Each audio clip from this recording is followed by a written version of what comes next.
My name is Farah. I am the grandchild of a survivor. I'm going to show you her picture in a moment, but very quickly, does anyone want to share their thoughts after this morning's program really fast? Anyone? I never shared my opinion in high school either, so fair enough. All right, so this is my grandmother, Eva Kostry. She was born Chava Khavchevsky, and she's the younger child in this photograph. She's standing next to one of her older sisters. She was the youngest of 9 siblings. And when my grandmother used to talk about her childhood, she always described it as paradise. And she would say that her house was one of the largest houses right in the center of town, across the street from the main church. And she used to always talk about the 7 windows. And as you could see, a lot of the family photos took place in front of the 7 windows. Now, the windows behind my grandmother in this picture particularly are her dining room and her kitchen window. And my grandmother would tell me that when she was a child, her father had passed away when she was young. One of the things that her family used to do to make extra money was that they would make matzah. Is anyone familiar with matzah? So matzah is like an unleavened bread that Jews eat to celebrate the holiday of Passover.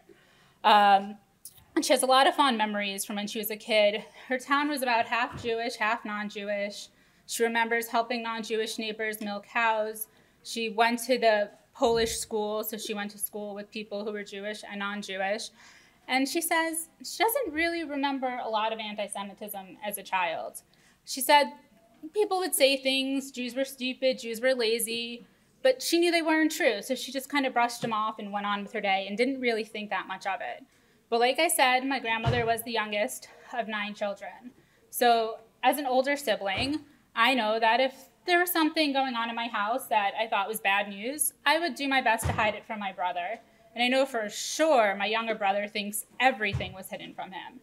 And I think to an extent that was going on with my grandmother. Her family knew things weren't necessarily going to be good, but they kept it from, she really didn't know until 1941 when the German soldiers marched into her town for the first time.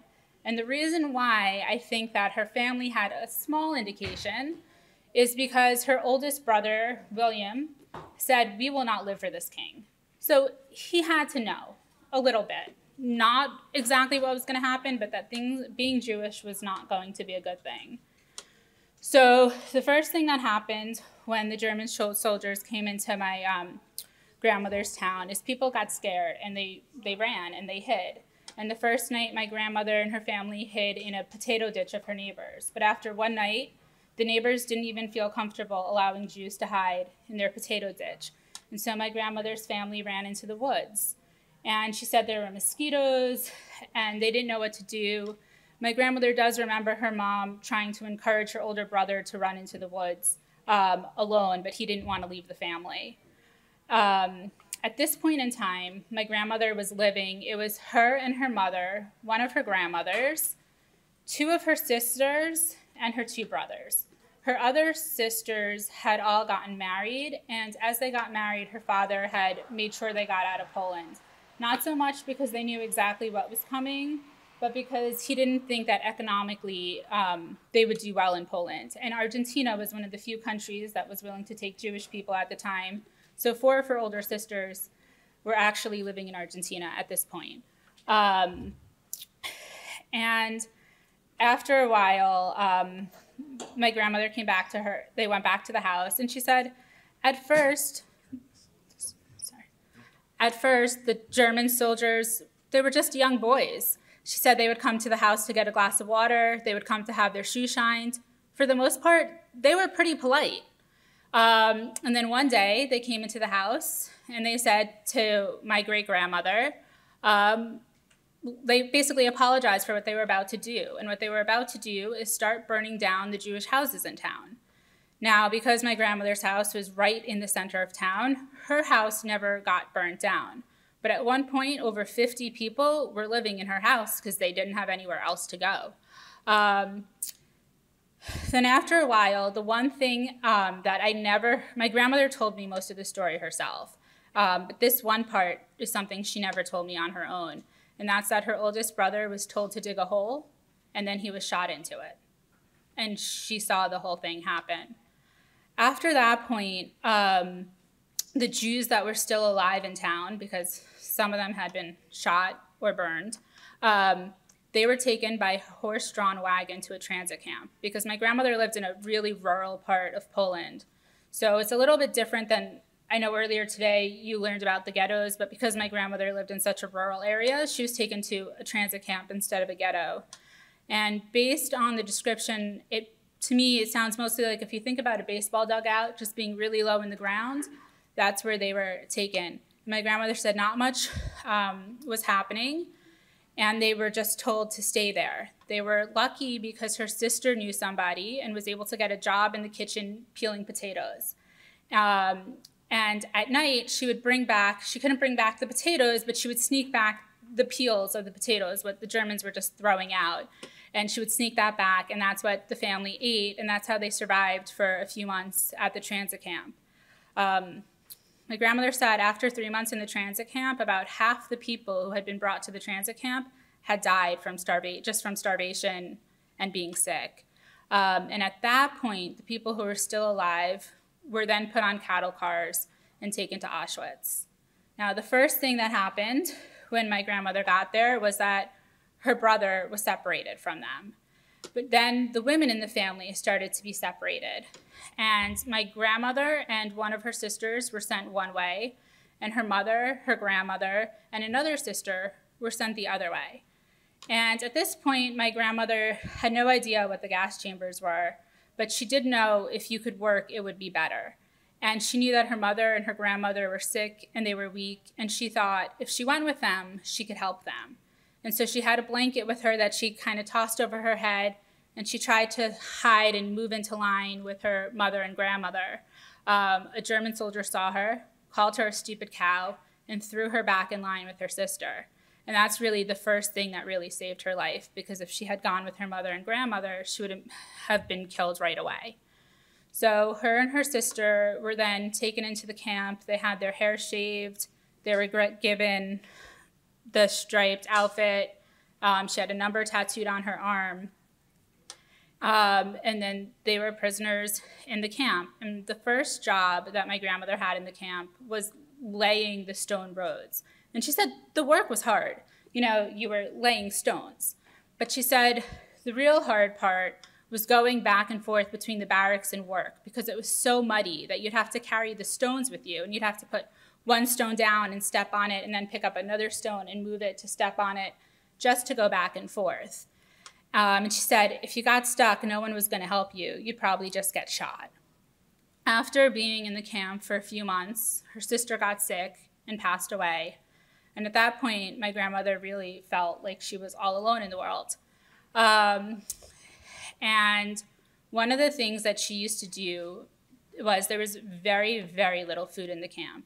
And every day, my grandmother got a little bit of coffee that none of you would consider coffee, a little bit of bread that none of you would eat, and a little bit of soup that, again, none of you would consider soup.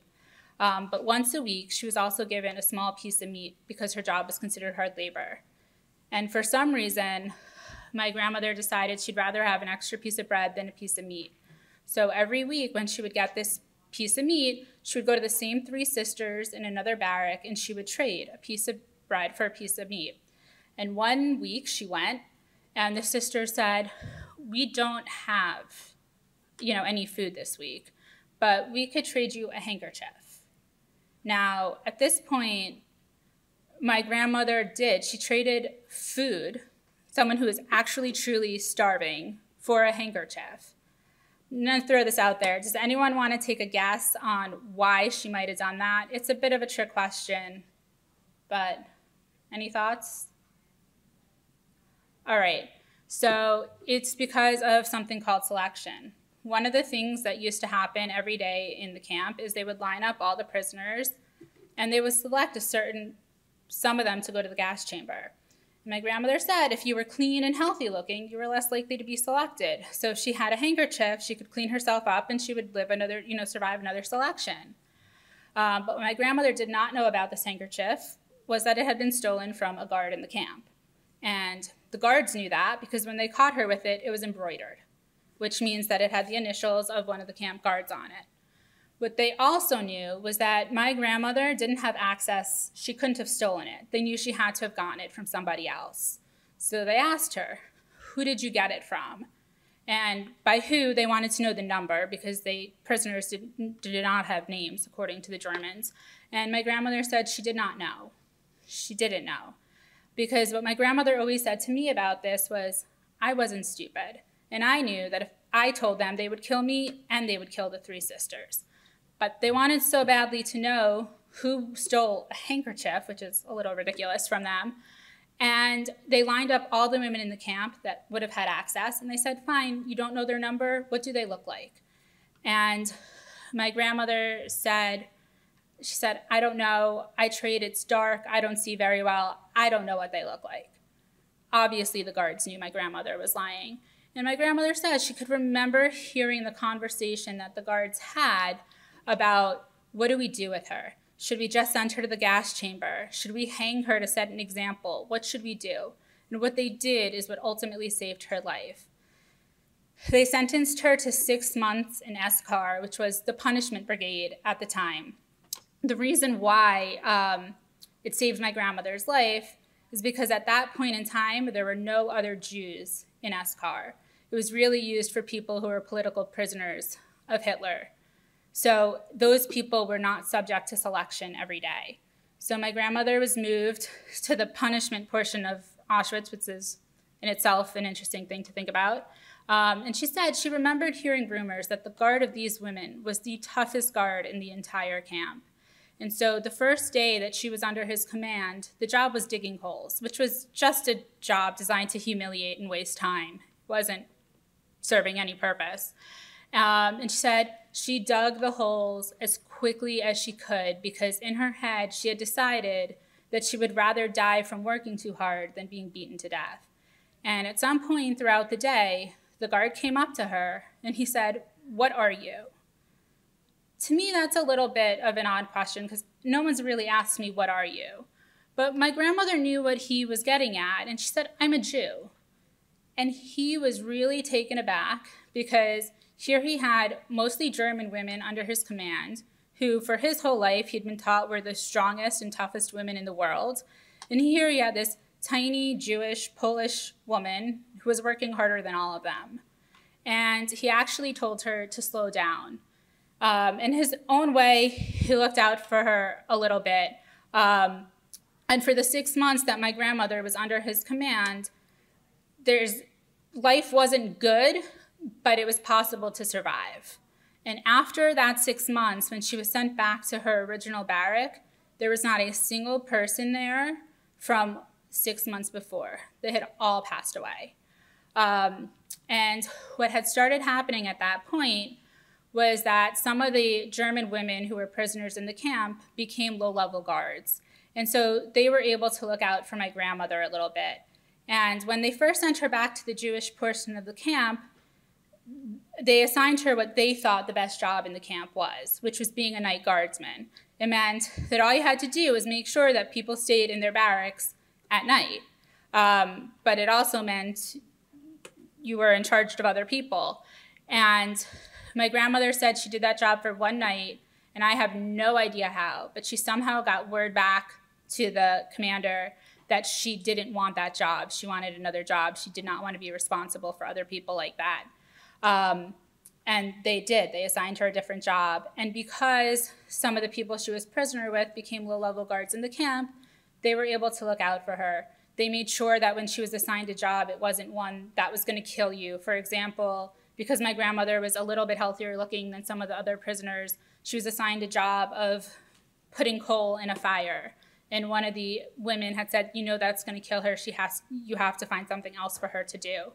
And another thing that it enabled her to do was to help people a little bit. So my grandmother was sometimes able to get an extra piece of food, and she was able to share it with other people. And she would tell people, this is my cousin, and you also have to take care of them.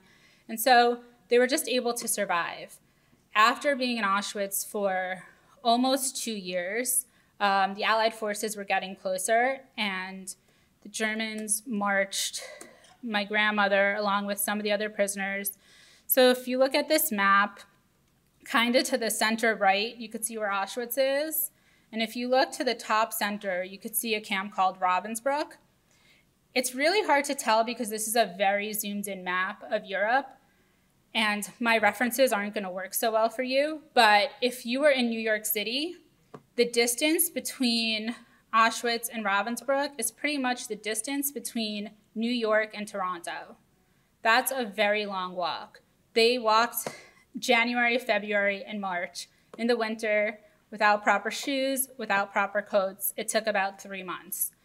Now, when my grandmother got to Ravensbrück, after being in Auschwitz for about 2 years, she described Ravensbrück as being like death. And the reason why is because she said nothing was happening. It was covered in snow and people were sitting waiting to die. And that was pretty much the plan. The woman who was in charge of Ravensbrück at the time is actually recorded as saying, it's too expensive to waste a bullet on a Jew. If you don't feed them, they'll eventually die on their own. And my grandmother at this point got extremely lucky, and she was moved to a subcamp of Ravensbrück called Maltra, and she was given a job. And she said just having something to do gave her like that little bit of spark that she needed to keep going. And actually, one of her jobs was portioning out food. And so she was able to every day make sure a different person got like a little extra scoop. And that kind of just helped her a bit. And then in May of 1945, she was marched out of Malcha in the direction of the Baltic Sea when she was liberated by the Russian army. And she said a couple of things about liberation. The first thing is that was the first time she allowed herself to cry, that she was in complete survival mode, and that now that she was liberated, she finally allowed herself to cry and think about all the family that she had lost. And then the second thing was that the Russian soldiers basically said, all these houses are empty. You could go into any house. You could take anything you want, do what you need to do. And my grandmother walked around and she went into some houses. And in one house, she looked under a bed and she found a pair of shoes and she found money. And she took the shoes and she didn't take the money. And the reason that she didn't take the money isn't because she was above stealing. It's because it was paper money, like a dollar bill. And I'm not really sure how, because my grandmother only had about a 6th grade education at this point, but she understood that paper money doesn't have a value unless you believe in the government behind the money. So if there's no government, if they printed money 5 years ago, it has no value. And at this point, my grandmother said she couldn't believe that there was a functioning government left anywhere in the world. She thought the United States must have fallen, Canada must have fallen. She couldn't believe that a functioning government would have allowed this type of thing to happen to human beings. So she didn't take the money, and she was probably right that it didn't have a value. And then she was taken to a displaced persons camp. And those were camps that were set up by the Red Cross to help survivors first get healthy and then figure out where they were going next. Because my grandmother, first of all, she was the only survivor from her hometown. She's the only person that was in her hometown on the day that the Germans first came in that was still alive at this point. And second of all, she did very briefly try to go back to her hometown just to see if there was anything she could collect from her house. And she was not so kindly told if she stepped foot inside of her town, she would be shot. The townspeople did not want her to come back, which speaks to a lot of anti-Semitism that was in Poland before the Germans came in. And so my grandmother really had to figure out where she was going next. And she wanted to go to the United States. She had some family in New York, and she had some family in New Orleans at this time. So here are a couple of pictures of my grandmother in the displaced persons camp. They were taken probably 6 months to a year after she arrived, when she felt like she looked good. My grandmother would have never knowingly allowed photos of herself not looking healthy. And in the outside photo, you could see my grandmother is actually the young woman acting like an old woman. And that's because one of the things that she did when she was in the displaced persons camps is she joined an acting troupe and she would put on plays. And she would travel to all the different displaced persons camps to try to cheer people up, because everyone in these camps had really lost everything that they had. And my grandmother said, while it was important to remember what happened, you also had to look forward and move on. And that's really where my grandmother came up with her life philosophy. So when I was a kid, my grandmother always said, every day is a holiday. And I fully supported that, because whenever my bubby showed up, we went to McDonald's. So it did seem like a holiday. But what it really came from is my grandmother said every day in the camps was like a lifetime. So every day out of them is to be celebrated. And that's really how she lived her life. So in 1949, after being in the displaced persons camp for 4 years, she finally got permission to go to her family in New Orleans. So she took a boat to Boston, and then from Boston, she took a bus to New Orleans. And when she got to New Orleans, there were two things that kind of freaked her out a little bit. The first thing was that her family there was incredibly Americanized and fairly wealthy, and she felt very out of place. They also wanted her to remove the tattoo from her arm, and like I said, even though my grandmother wanted to move forward, she also didn't want to forget. And the second thing, I'm going to see if anyone wants to answer this question. Can anyone think of something that was going on in 1949 in New Orleans, which is the American South, that might have upset someone who had just gone through everything that my grandmother had gone through? Exactly. So New Orleans was a segregated city. And my grandmother was out and about, and she saw some signs. And when she went back to her uncle and she said, "What's going on here?" he said, "It's better than it used to be," which, while technically true, my grandmother turned around and said, "There's got to be something wrong with you, because if they could do this to one type of person, they could do this to you too." And so my grandmother stayed in New Orleans a little while to learn English. She went to night school. And then she told her family she was going to go visit a friend in Chicago, which she did. She got on a bus and she went to Chicago. And then very quietly, she got on another bus and took herself to New York. And when I was going through some of my grandmother's things, I actually found a letter from the family in New Orleans saying, "We heard you got a job in New York, like question mark. Let us know when you're coming back. We'll send the bus fare." And my grandmother was never going back. So one day she was in New York and she was riding the subway, and she bumped into a gentleman that also had numbers on his arm, and they started to talk, and they realized that they both had siblings who had gone to Argentina before the war, and they made a date for that night. But my grandmother, being my grandmother, already had a date for that night. So she ran home, and she knocked on the door of another single person in the building, and she said, "Hey, I made 2 dates. You're gonna take one of them. I like the second one better." And she and my grandfather got married, and the other couple actually also ended up getting married. And here's a picture of my grandmother and my grandfather. This is about a year after their wedding at one of my uncle's weddings. And the two of them lived a very happy life.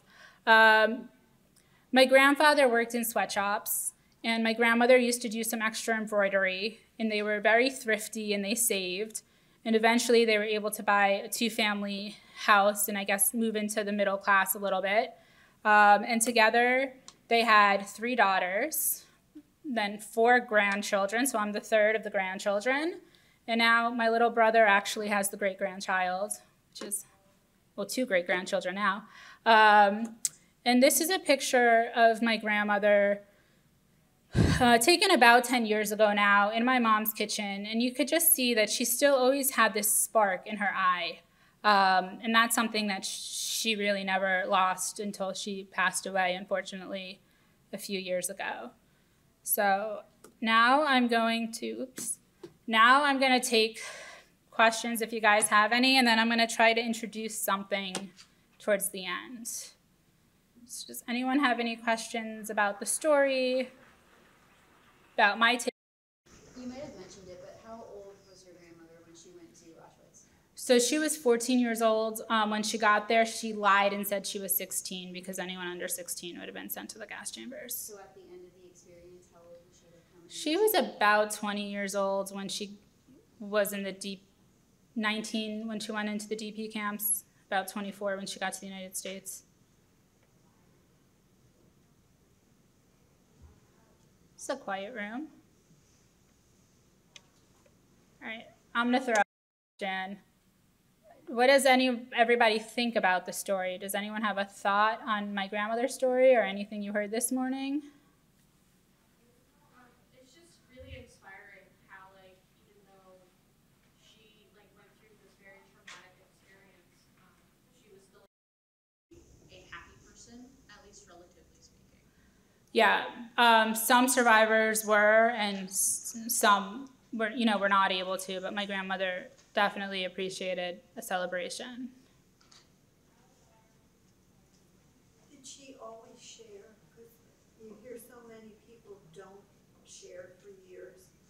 Did she always share her experiences? So my grandmother always shared the experiences she thought were positive. So even the handkerchief story, it's a small part of the whole experience where my grandmother feels like she made decisions that saved her life. It was also a lot of luck, but she felt like she was a little bit empowered in that scenario, so that's a story she used to tell all the time. Some of the details about the camp she was in and the transition points, that's stuff that my grandmother did an interview for the Shoah Foundation, and they made sure to collect all that information. So a lot of the factual information is from that interview and not necessarily my grandmother, but she did always tell individual stories about her childhood and about surviving. She was happy to talk about it.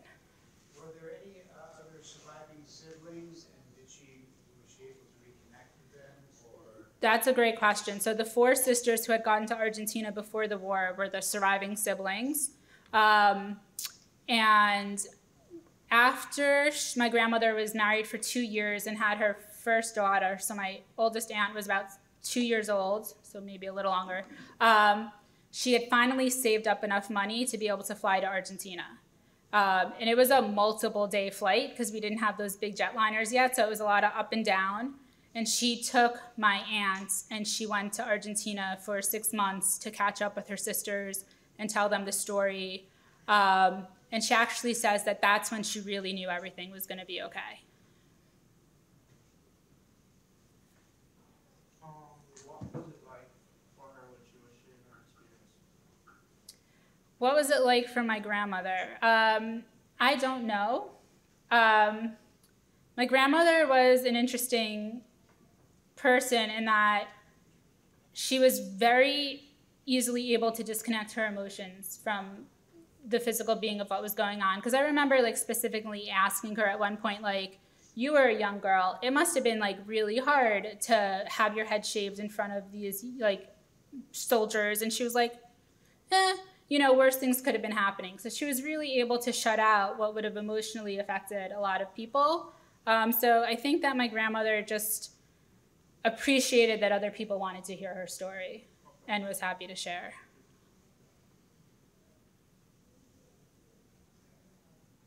Any other questions? Just a general comment. How you mentioned that she was in survival mode for so long.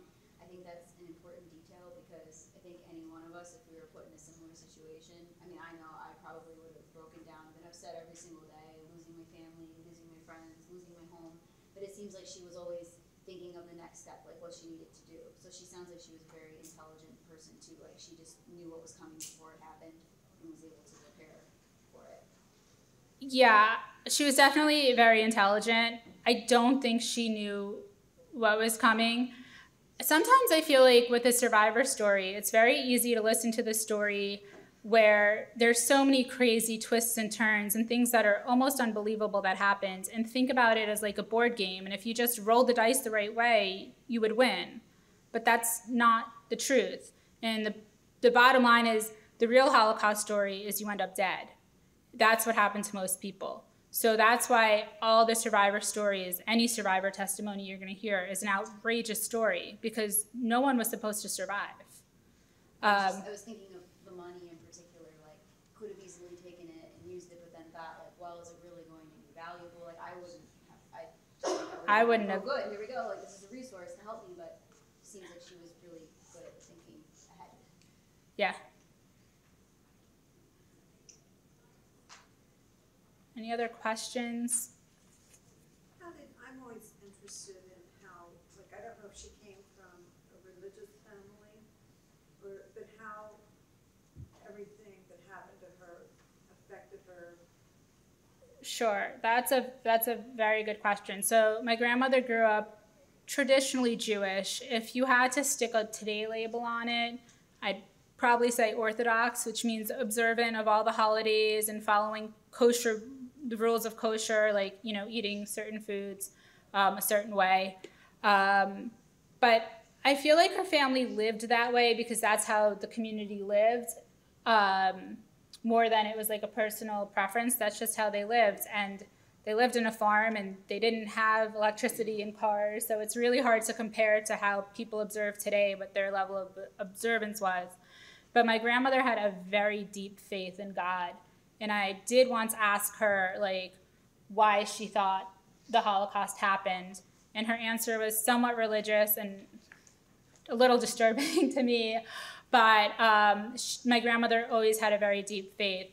When she came to the United States, she did live a much more secular life, though. So she celebrated all the holidays. She went to synagogue when she felt like it. And she didn't follow like kosher rules really at all. So I grew up like going to a conservative synagogue, which is just like more like a style of prayer at this point.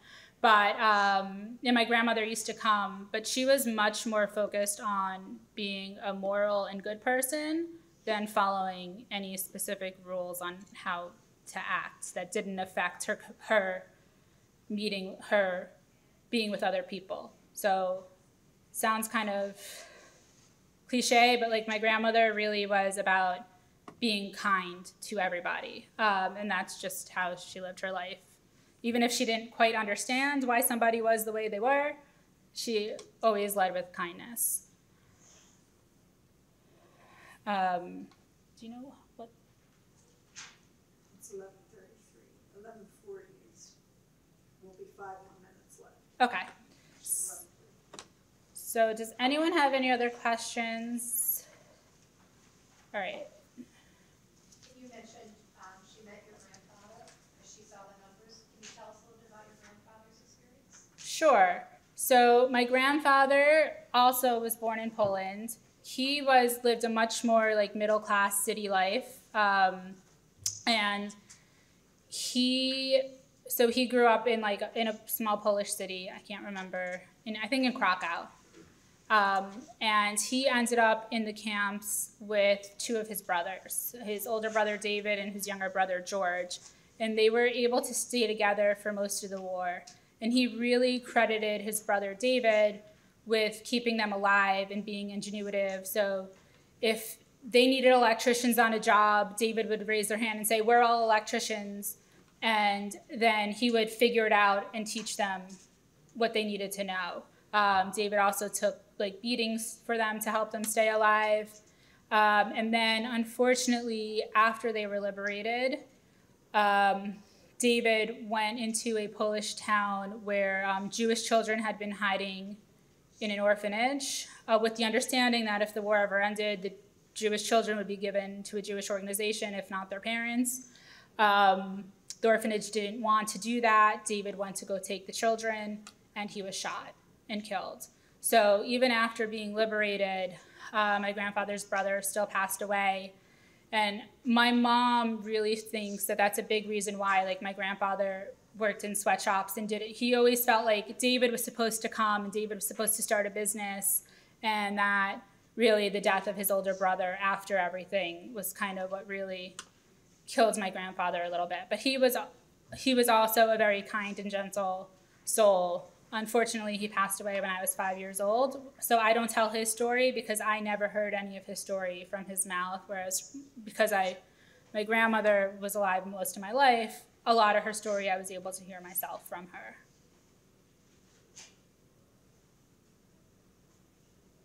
So I will tell one more quick story if nobody has any questions.